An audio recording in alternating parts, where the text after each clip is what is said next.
কত বড় মূর্খ আমরা! মৃত্যুর পর বুকে গীতা দেওয়ার থেকে উত্তম জীবিত অবস্থায় হৃদয়ে গীতাকে ধারণ করা। মৃত্যুর পর মরদেহে তিলক ধারণের থেকে উত্তম জীবিত অবস্থায় দ্বাদশ অঙ্গে তিলক দেওয়া। এতে দেহটি শুদ্ধ থাকে এবং হৃদয়টি ভগবানের মন্দিরে পরিণত হয়।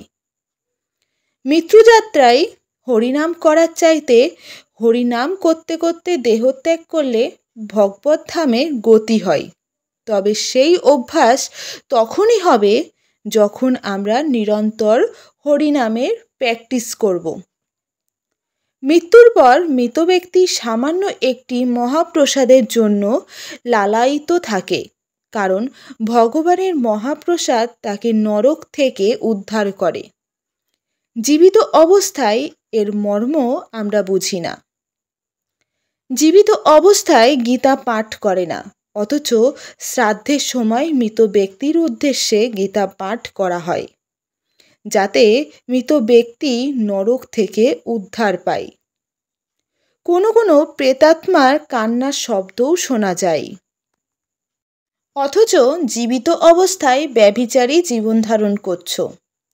এখন কৃষ্ণ ছাড়া কোনো গতি নাই। এরপরেও কি আমাদের হুঁশ হবে না? তাহলে আর কবে হবে? যখন মৃত্যুর পর এইরকম একটি প্রেত দেহ লাভ করে যুগের পর যুগ যন্ত্রণায় ছটফট করতে করতে এদিক ওদিক ঘুরে বেড়াবো, আর তখন সাহায্যের জন্য কেউ থাকবে না। তখনই কি আমাদের হুঁশ আসবে? তাই হুঁশটা মারা যাওয়ার আগেই নেওয়া ভালো। কার কখন মৃত্যু হবে সেটা হয়তো আমরা জানি না, কিন্তু আমরা যদি সঠিক সময়ে হরিনাম করি তাহলে হয়তো আমাদের প্রেতাত্মা হয়ে এদিক ওদিক ছটফট করতে হবে না।